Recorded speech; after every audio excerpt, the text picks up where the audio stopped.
जेवा करा सुरू. मामा येऊ दे की. त्यांना यायला वेळ आहे, जेवा ना तुम्ही. काय केलंय खायला? खिचडी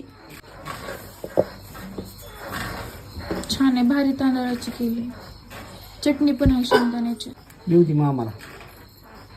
का? येऊ दे. पण जेवा ना. येऊ दे ना मामाला. त्यांच्यासोबत जेवायचंय का? एकट्याला मग जेवायचंच नाही का तुम्हाला? का?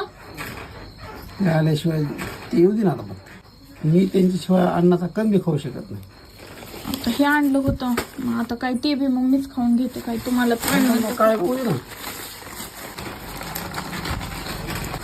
नंतरच काढा ना पिशवीतलं पप्पा आल्यावर.